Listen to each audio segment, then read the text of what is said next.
شروع اللہ کا نام لے کر جو بڑا مہربان نہایت رحم والا ہے۔ الف لام میم را۔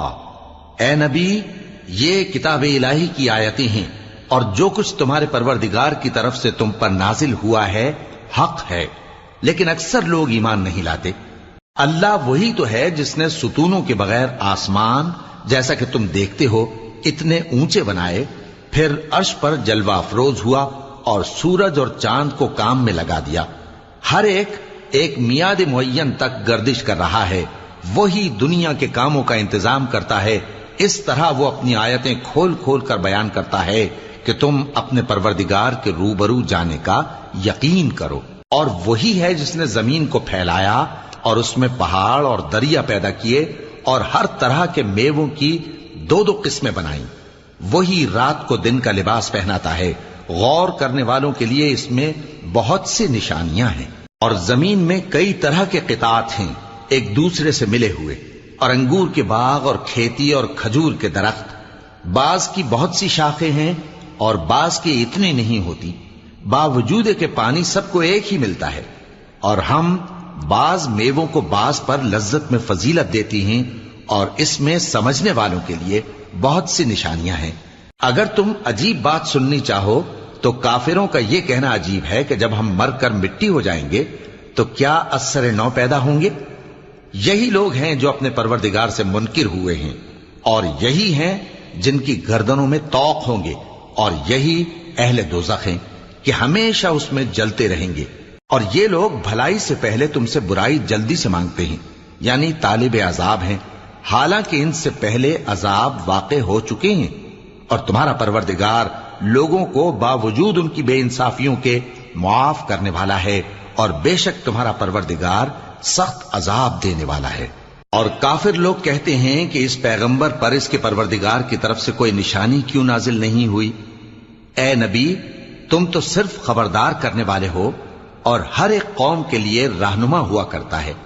اللہ ہی اس بچے سے واقف ہے جو عورت کے پیٹ میں ہوتا ہے، اور وہی پیٹ کے سکڑنے اور بڑھنے سے بھی واقف ہے، اور ہر چیز کا اس کے ہاں ایک اندازہ مقرر ہے۔ وہ چھپی اور ظاہر چیزوں کا جاننے والا ہے، سب سے بزرگ ہے، عالی رتبہ ہے۔ کوئی تم میں سے چپکے سے بات کہے یا پکار کر، یا رات کو کہیں چھپ جائے یا دن کی روشنی میں کھلم کھلا چلے پھرے، اللہ کے نزدیک برابر ہے۔ اس کے آگے اور پیچھے اللہ کے چوکیدار ہیں جو اللہ کے حکم سے اس کی نگرانی کرتے ہیں۔ اللہ اس نعمت کو جو کسی قوم کو حاصل ہے نہیں بدلتا جب تک کہ وہ اپنی حالت کو نہ بدلے، اور جب اللہ کسی قوم کے ساتھ برائی کا ارادہ کرتا ہے تو وہ پھر نہیں سکتی، اور اللہ کے سوا ان کا کوئی مددگار نہیں ہوتا۔ وہی تو ہے جو تم کو ڈرانے اور امید دلانے کے لیے بجلی دکھاتا اور بھاری بھاری بادل پیدا کرتا ہے، اور رعد اور فرشتے سب اس کے خوف سے اس کی تسبیح و تحمید کرتے رہتے ہیں۔ اور وہی بجلیاں بھیجتا ہے، پھر جس پر چاہتا ہے گرا بھی دیتا ہے، جبکہ وہ اللہ کے بارے میں جھگڑتے ہیں، اور وہ بڑی قوت والا ہے۔ کام کا پکارنا تو اسی کا ہے، اور جن کو یہ لوگ اس کے سوا پکارتے ہیں وہ ان کی پکار کو کسی طرح قبول نہیں کرتے، مگر اس شخص کی طرح جو اپنے دونوں ہاتھ پانی کی طرف پھیلا دے تاکہ دور ہی سے اس کے منہ تک آ پہنچے، حالانکہ وہ اس تک کبھی بھی نہیں آ سکتا۔ اور اسی طرح کافروں کی پکار بیکار ہے۔ اور جتنی مخلوقات آسمانوں اور زمین میں ہے، خوشی سے یا ناخوشی سے اللہ کے آگے سجدہ کرتی ہے، اور ان کے سائے بھی صبح و شام سجدے کرتے ہیں۔ ان سے پوچھو کہ آسمانوں اور زمین کا پروردگار کون ہے؟ تم ہی کہہ دو کہ اللہ۔ ان سے کہو کہ کیا تم نے اللہ کو چھوڑ کر ایسے لوگوں کو کارساز بنایا ہے جو خود اپنے نفع و نقصان کا بھی اختیار نہیں رکھتے؟ کہو کیا اندھا اور آنکھوں والا برابر ہیں، یا اندھیرا اور اجالا برابر ہو سکتا ہے؟ بھلا ان لوگوں نے جن کو اللہ کا شریک مقرر کیا ہے، کیا انہوں نے اللہ کسی مخلوقات پیدا کی ہے جس کے سبب ان کے لیے مخلوقات مشتبہ ہو گئی ہے؟ کہہ دو کہ اللہ ہی ہر چیز کا پیدا کرنے والا ہے، اور وہ یکتا ہے، بڑا زبردست ہے۔ اسی نے آسمان سے مے برسایا، پھر اس سے اپنے اپنے اندازے کے مطابق نالے بہہ نکلے، پھر پانی پر پھولا ہوا جھاگ آ گیا، اور جس چیز کو زیور یا کوئی اور سامان بنانے کے لیے آگ میں تپاتے ہیں اس میں بھی ایسا ہی جھاگ ہوتا ہے. اس طرح اللہ حق و باطل کی مثال بیان فرماتا ہے. سو جھاگ تو سوکھ کر زائل ہو جاتا ہے اور پانی جو لوگوں کو فائدہ پہنچاتا ہے وہ زمین میں ٹھہرا رہتا ہے. اس طرح اللہ صحیح اور غلط کی مثالیں بیان فرماتا ہے تاکہ تم سمجھو. جن لوگوں نے اللہ کے حکم کو قبول کیا ان کی حالت بہت بہتر ہوگی، اور جنہوں نے اس کو قبول نہ کیا اگر روئے زمین کے سب خزانے ان کے اختیار میں ہوں تو وہ سب کے سب اور ان کے ساتھ اتنے ہی اور نجات کے بدلے میں صرف کر ڈالیں، مگر نجات کہاں؟ ایسے لوگوں کا حساب بھی برا ہوگا اور ان کا ٹھکانہ بھی دوزخ ہے، اور وہ بری جگہ ہے. بھلا جو شخص یہ جانتا ہے کہ جو کچھ تمہارے پروردگار کی طرف سے تم پر نازل ہوا ہے حق ہے، وہ اس شخص کی طرح ہے جو اندھا ہے، اور سمجھتے تو وہی ہیں جو عقل مند ہیں، جو اللہ کے عہد کو پورا کرتے ہیں اور قول و قرار کو نہیں توڑتے، اور جن رشتوں کے جوڑے رکھنے کا اللہ نے حکم دیا ان کو جوڑے رکھتے اور اپنے پروردگار سے ڈرتے رہتے اور برے حساب سے خوف رکھتے ہیں. اور جو اپنے پروردگار کی خوشنودی حاصل کرنے کے لیے مصائب پر صبر کرتے ہیں اور نماز پڑھتے ہیں، اور جو مال ہم نے ان کو دیا ہے اس میں سے پوشیدہ اور ظاہر خرچ کرتے ہیں اور نیکی سے برائی کو دور کرتے ہیں، یہی لوگ ہیں جن کے لیے عاقبت کا گھر ہے، یعنی ہمیشہ رہنے کے باغات جن میں وہ داخل ہوں گے، اور ان کے باپ دادوں اور بیویوں اور اولاد میں سے جو نیکوکار ہوں گے وہ بھی بہشت میں جائیں گے، اور فرشتے بہشت کے ہر ایک دروازے سے ان کے پاس آئیں گے اور کہیں گے تم پر سلام ہو، یہ تمہاری ثابت قدمی کا بدلہ ہے، اور عاقبت کا گھر خوب گھر ہے. اور جو لوگ اللہ سے پختہ عہد کر کے اس کو توڑ ڈالتے اور جن رشتوں کے جوڑے رکھنے کا اللہ نے حکم دیا ہے ان کو قطع کر دیتے اور ملک میں فساد کرتے ہیں، ایسوں پر لعنت ہے اور ان کے لیے برا انجام ہے. اللہ جس کا چاہتا ہے رزق فراخ کر دیتا ہے اور جس کا چاہتا ہے تنگ کر دیتا ہے، اور کافر لوگ دنیا کی زندگی پر خوش ہو رہے ہیں، اور دنیا کی زندگی آخرت کے مقابلے میں بہت تھوڑا سامان ہے. اور کافر کہتے ہیں کہ اس پیغمبر پر اس کے پروردگار کی طرف سے کوئی نشانی کیوں نازل نہیں ہوئی؟ کہہ دو کہ اللہ جسے چاہتا ہے گمراہ کرتا ہے، اور جو اس کی طرف رجوع ہوتا ہے اس کو اپنی طرف کا رستہ دکھاتا ہے، یعنی ان کو جو ایمان لاتے اور جن کے دل اللہ کی یاد سے آرام پاتے ہیں ان کو. اور سن رکھو کہ اللہ کی یاد سے ہی دل آرام پاتے ہیں.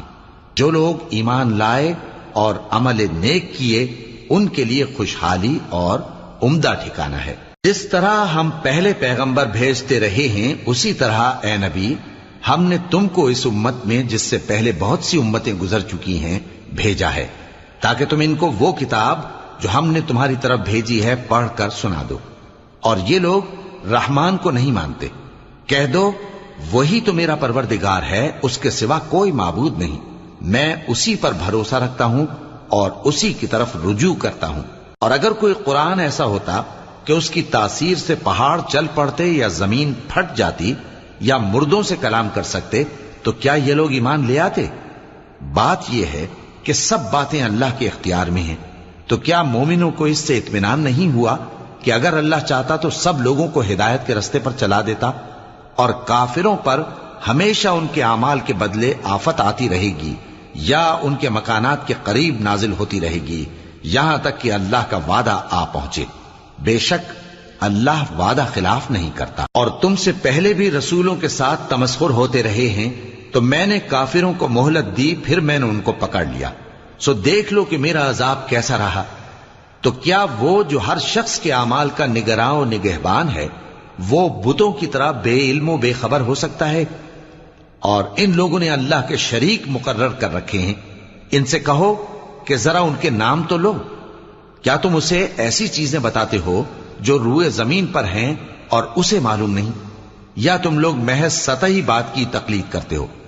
اصل یہ ہے کہ کافروں کو ان کے فریب خوبصورت معلوم ہوتے ہیں اور وہ ہدایت کے رستے سے روک لیے گئے ہیں.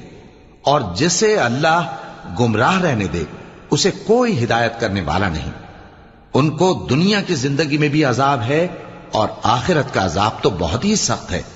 اور ان کو اللہ کے عذاب سے کوئی بھی بچانے والا نہیں۔ جس جنت کا پرہیزگاروں سے وعدہ کیا گیا ہے اس کی شان یہ ہے کہ اس کے نیچے نہریں بہ رہی ہیں، اس کے پھل ہمیشہ باقی رہنے والے ہیں اور اس کے سائے بھی۔ یہ ان لوگوں کا انجام ہے جو متقی ہیں، اور کافروں کا انجام دوزخ ہے۔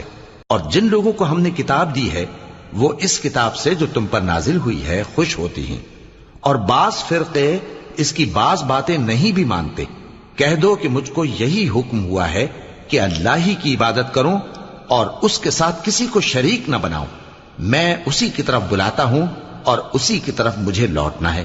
اور اسی طرح ہم نے اس قرآن کو عربی زبان کا فرمان بنا کر نازل کیا ہے، اور اگر تم علم آ جانے کے بعد ان لوگوں کی خواہشوں کے پیچھے چلو گے تو اللہ کے سامنے کوئی نہ تمہارا مددگار ہوگا اور نہ کوئی بچانے والا۔ اور اے نبی، ہم نے تم سے پہلے بھی پیغمبر بھیجے تھے اور ان کو بیویاں اور اولاد بھی دی تھی، اور کسی پیغمبر کے اختیار کی بات نہ تھی کہ اللہ کے حکم کے بغیر کوئی نشانی لے آتا۔ ہر حکم قضا کتاب میں لکھا ہوا ہے۔ اللہ جس چیز کو چاہتا ہے مٹا دیتا ہے اور جس کو چاہتا ہے باقی رکھتا ہے، اور اسی کے پاس اصل کتاب ہے۔ اور اگر ہم کوئی عذاب جس کا ان لوگوں سے وعدہ کرتے ہیں تمہیں دکھائیں، یعنی تمہارے روبرو ان پر نازل کریں، یا تمہاری مدت حیات پوری کر دیں، یعنی تمہارے انتقال کے بعد عذاب بھیجیں، تو تمہارا کام ہمارے احکام کا پہنچا دینا ہے اور ہمارا کام حساب لینا ہے۔ کیا انہوں نے نہیں دیکھا کہ ہم زمین کو اس کے کناروں سے گھٹاتے چلے آ رہے ہیں؟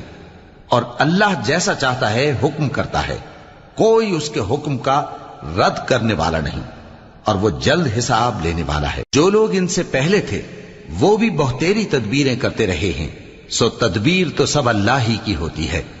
ہر شخص جو کچھ کر رہا ہے اللہ اسے جانتا ہے، اور کافر جلد معلوم کر لیں گے کہ آخرت میں اچھا انجام کس کے لیے ہوتا ہے۔